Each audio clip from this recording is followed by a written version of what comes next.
pour une intervention en français par rapport à ce qui se passe en termes d'esclavage par ascendance dans la région ouest-africaine, dans la région du Sahel plus précisément. Nous sommes ici de communautés qui ont accepté depuis des années, depuis de très longues années, une certaine forme de discrimination interne érigée en règle. C'était des discriminations, c'était des injustices acceptées. Et au fil du temps, comme dans chaque société, il y a des terres qu'il faut combattre. Et au fil du temps, dans chaque société, on s'est rendu compte que certaines réalités ne vont pas de pair avec la citoyenneté. C'est ainsi que des hommes, des femmes, de la diaspora jusqu'au fin fond des provinces, que des hommes se sont organisés pour la fin de cet art, pour la fin de cet esclavage par ascendance. Et pour repère chronologique, à partir de 2016, un mouvement a eu lieu. Ce mouvement s'appelle Gambanaru. Et Gambanaru en soninké, pour faire simple, ça veut dire soyons tous pareils. C'est-à-dire, il n'y a pas de supérieur, il n'y a pas d'inférieur, il n'y a pas de noble, il n'y a pas d'esclave. En amour, c'est la pleine citoyenneté. Et depuis l'avènement de ce mouvement, toutes les personnes esclavagisées ou les familles d'extraction, d'extraction servile, pardon, ont subi des représailles, ont subi des séances d'humiliation, ont subi une série de violences, ont subi des déplacements forcés et ont été victimes de crimes d'honneur. Parce qu'en réalité, tous les assassinats de Djandjumé à Lani qui ont eu lieu, en réalité, c'est des crimes d'honneur. Et à chaque fois, c'est le même procédé. On intimide, on menace, on agresse et on finit par assassiner. Notre père Djarissou a commencé par être fouetté par un jeune garçon de 35 ans. Et la peine était 2 ans de prison avec sursis et 35 000 € d'amende. 5 000 francs CFA, pardon. 5 000 francs CFA. Et ça, c'était la première agression. Et il y a eu la seconde agression. Et jusqu'à ce qu'il a fait un déplacement forcé jusqu'à Nyoro. Et c'est la notabilité villageoise de Djandjumé qui est partie le chercher. Ils lui ont dit de revenir.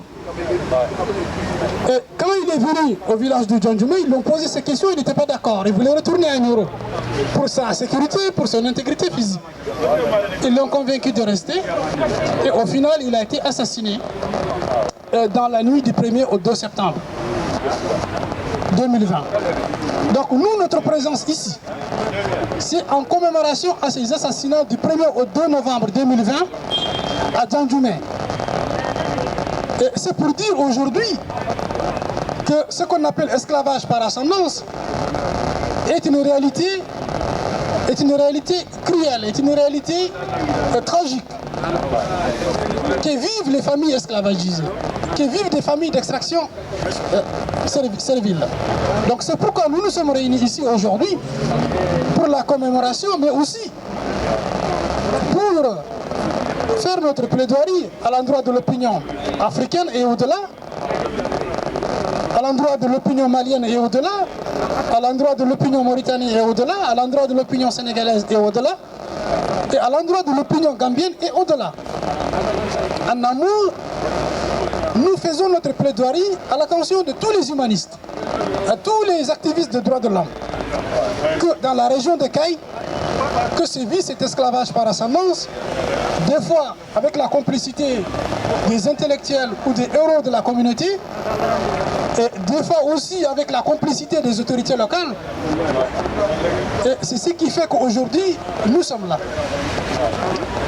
Et ce qu'il faut retenir, c'est que l'État malien n'a pas pris toutes ses responsabilités. Parce que les véritables agressions ont commencé en 2018. Les véritables déplacements forcés ont commencé en 2018. Certains se sont limités à comment il s'appelle, le Diamant, d'autres c'est à Kaï, d'autres jusqu'à Bamako. Et d'ailleurs, à la Cité des enfants de Bamako, vous avez encore des familles de déplacés. Et il n'y a aucune structure étatique de la part de l'État malien qui prend en charge la santé, l'éducation et la scolarité, surtout des enfants. Il n'y a aucune structure étatique. Donc c'est de bonne volonté, c'est des ONG, des fois étrangères, qui s'occupent de ces déplacés forcés. Parce qu'ils sont sortis de leur village, comme des gens de Mambri, comme les gens de Kherwane, comme les gens de Bahamabougou. Ils ont été déplacés de manière forcée. Et pourtant, citoyens maliens. Et j'insiste là-dessus. Pourtant, citoyens maliens. Or, nous disons que, au-delà de la coutume, au-delà de l'appartenance communautaire, si nous perdons la coutume, si nous perdons la protection communautaire, nous ne devons, sous aucun prétexte, perdre la protection de la République du Mali, perdre la protection de la République de la Mauritanie, perdre la protection de la République du Sénégal, perdre la protection de la République gambienne. C'est ça notre indignation. On a l'impression qu'il y a un jeu de pouvoir entre les chefs coutumiers et l'autorité administrative. On a l'impression qu'il y a un tiraillement, que l'autorité coutumière veut se placer, veut s'affirmer, et il y a une mollesse de la part de l'autorité administrative. Et ça, c'est inacceptable. C'est inacceptable. C'est pourquoi nous sommes là pour dénoncer cet état de fait. C'est pourquoi nous sommes là pour exposer cet état de lieu. Parce que c'est un état de lieu qui ne fait pas honneur à nos pays. C'est un état de lieu qui ne fait pas honneur au Mali. C'est un état de lieu qui ne fait pas honneur à la Mauritanie. C'est un état de lieu qui ne fait pas honneur à tout Africain tout court. Parce que une des tragédies inoubliables de la part de nous, continent africain, c'est l'esclavage. On ne peut pas comprendre aujourd'hui qu'en 2022, encore on essaie de justifier cet esclavage par ascendance. Certains essaient de le justifier sous le vocable de coutume, sous le vocable des us et coutumes. Nous disons, quelle que soit la valeur, quelle que soit l'institution, ou quelle que soit la réalité sociale, dès qu'elle piétine la dignité humaine, dès qu'elle marche sur la dignité humaine, nous disons que nous ne le cautionnerons pas. Nous ne l'adoptons pas et nous ne l'acceptons pas. Parce que pour nous, la dignité humaine, elle est sacrée. Pour nous, elle est sacrée, la dignité humaine. Nous n'allons pas transiger là-dessus. Ça prendra le temps que ça prendra. Ça nous coûtera ce que ça nous coûtera. Mais nous ne transigerons jamais, jamais, jamais, au grand jamais, avec la dignité humaine. Et nous disons, pour finir, que quand un chef de village se comporte comme un sous-préfet, quand un chef de village se comporte comme un préfet, quand un chef de village veut remplacer intégralement l'autorité administrative, ce que ça donne en réalité, c'est l'expédition punitive. C'est des crimes d'honneur, c'est des crimes de sang. Et c'est ce qu'on a vu à Djandjoumé dans la nuit du 1er au 2 septembre 2020, où 4 pères de famille ont été assassinés par une foule en furie, comme s'ils sont en train de traquer des animaux sauvages. Comme s'ils sont en train de traquer des animaux sauvages. Et on a des gens de la communauté, érudits entre guillemets de la communauté, qui veulent justifier cela, ou sinon qui veulent minimiser cela. Nous disons que c'est inacceptable. Parce qu'une communauté, une société qui ne sait pas se remettre en cause, qui ne peut pas remettre en cause, ou qui a peur de remettre en cause certaines de ses pratiques, nous disons que cette communauté a un problème civilisationnel. Nous disons que cette communauté a un problème de survie. Nous disons que cette communauté a un problème de code de valorisation.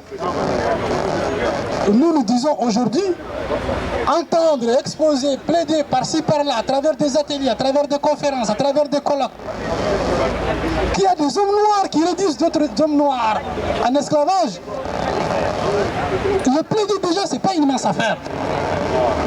Parce qu'il faut se départir d'un certain nombre de complexes. Il faut se départir d'un certain nombre de gènes. C'est pas évident de faire comprendre. C'est pourquoi au tout début, quand nous avons approché des autorités, des élus de la France, ils n'ont pas pu comprendre. Parce que dans leur entendement, l'esclavage, c'est le commerce triangulaire. Nous leur avons fait comprendre que l'esclavage, c'est toujours une réalité chez nous, hélas. Et que ça tue, et que ça humilie, et que ça déplace de manière forcée, hors des contrées, hors des provinces. Et que, à cause du refus de cet esclavage, à cause du refus de ces assignations, qu'on a des privations de jouissance, qu'on a des familles d'extraction servile dont on a interdit la carrière du village. Il y a des familles d'extraction servile dont on a interdit l'eau courante du village. Il y a des familles d'extraction servile dont on a privé le centre de santé du village. Donc ça c'est une réalité, c'est des réalités que nous plaidons. Et nous n'allons pas être mous à cause de ça. Nous n'allons pas être mous à côté de ça.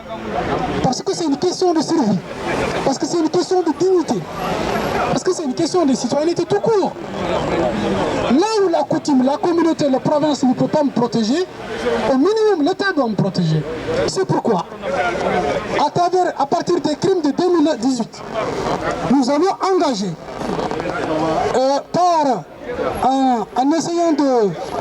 en saisissant les services d'un avocat de la sous-région ouest-africaine très connu, que nous avons porté plainte contre l'État malien. Parce que l'État malien n'a pas su. L'État malien n'a pas su défendre ses citoyens. Qu'ils soient d'extraction servile immobilière, un citoyen malien est un citoyen malien parce qu'ils payent tous le même impôt. L'État malien ne devait pas être dans ce silence complice, dans cette passivité complice. Parce que si notre citoyenneté ne peut pas nous protéger, qu'est-ce qui peut alors nous protéger? Le dernier recours, c'est la République. Nous avons dit qu'au-delà de la coutume, il y a la République. Nous avons dit au-delà de la communauté, il y a la République. Nous avons dit au-delà de la région, il y a la République. Au-delà de la religion, il y a la République. Et si la République ne peut pas nous protéger en tant que citoyens, qui doit nous protéger? Qu'est-ce qui peut nous protéger alors? Et le comble, c'est que ce qu'on a tué, c'est des gens à qui la République a donné raison. Vous portez plainte. La République dit cette terre vous appartient. Vous portez plainte. La République dit ces hectares vous appartiennent. Et au final, la République ne peut pas faire respecter sa propre décision. Et la République ne peut pas protéger celui à qui il a donné raison quand il a présenté son affaire devant les tribunaux pour réparation. Les Djarisso, la famille Sissoko, le tribunal ou les autorités judiciaires de Nioro leur ont donné raison. Mais ils ont été tués. Notre maman, Diogo Sidibé, paix à son âme, l'autorité régionale de Caille, l'autorité judiciaire régionale de Caille lui a donné raison. Mais il a été tué. C'est là le comble. C'est là le comble. C'est là où il y a un déni de la République. C'est là où il y a un déni administratif. On ne peut pas donner raison à un citoyen ou à une citoyenne qui a la raison, qu'ils ont accepté de réparer de manière républicaine l'injustice dont il est victime et ne pas protéger sa propre décision judiciaire et ne pas protéger ses propres citoyens. C'est ce qui est une aberration.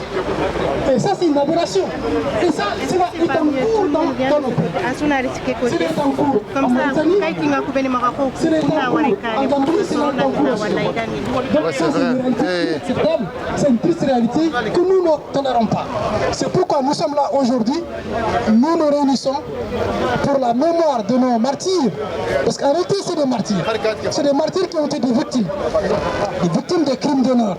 Parce que le fait que l'État leur a donné raison, le fait que l'autorité judiciaire leur a dit vous avez raison d'exploiter, sans crainte vos terres, vos lopins de terre, vos hectares. Et la féodalité n'a pas trouvé mieux que de laver la France. Et la meilleure façon de laver la France, c'était de les assassiner. C'était de les assassiner. Donc c'est pourquoi Moi je dis c'est des crimes d'honneur. C'était des crimes pour laver des affronts. Parce que dans l'entendement, dans la mentalité nocive féodale, un esclave ne peut pas avoir l'ascendant sur ses maîtres ou sur ses anciens maîtres. C'est pourquoi nos militants, de Mamadou Diogo récemment, jusqu'à ceux assassinés du 1er au 2 septembre 2020, nous disons que nous n'allons pas les oublier et nous n'avons pas le droit de les oublier. Non, nous n'avons pas le droit. Donc je crois, prochainement, il faut essayer de programmer peut-être une commémoration dans la région de Caille. Il faut proposer, il faut étudier la possibilité de faire ces commémorations aussi dans la région de Caille. Je crois, ça c'est des symboles vivants, c'est des martyrs de notre lutte. Parce que si la lutte aussi a eu cette Torah, si la lutte aussi a eu cette internationalisation, le fait que c'est internationalisé, c'est parce qu'il y a eu trop de victimes. Et nous ne devons pas oublier les victimes. Quelles que soient les circonstances, quel que soit le moment, quels soient les enjeux, les imprévus, ayons dans notre pensée les victimes. Ceux qui sont sur le terrain, ceux qu'ils subissent comme privation, ceux qu'ils subissent comme ostracisme, ceux qu'ils subissent comme injustice, comme primate, comme moquerie, comme coût social. Parce que être militant de Gambanaru, ça a aussi un coût social. Parce que des fois, c'est la rupture brutale avec les siens. C'est la rupture aussi avec des amis de 30 ans, de 40 ans. Donc, ça a un coût social. Donc, le fait que nos victimes sur le terrain vivent une réalité que nous ne vivons pas, mais que nous ressentons, que nous partageons à travers la solidarité militante, à travers la solidarité communautaire, parce que Gambanaru c'est aussi une communauté de destin. Donc nous devons avoir à l'esprit à chaque fois, de manière alerte, qu'il y a des militants sur le terrain sur lesquels nous devons veiller. Et nous ne devons pas quand même fléchir là-dessus, et surtout sur la défense des droits, des devoirs, de la dignité de nos militants. C'est un combat permanent. Je venais de dire tout à l'heure que le problème, c'est pas d'avoir sa liberté, c'est de savoir comment gérer sa liberté. Voilà grosso modo quelques mots que je voulais dire en français. J'ai été très long, c'est pas mon habitude. Voilà. Merci beaucoup, monsieur le président.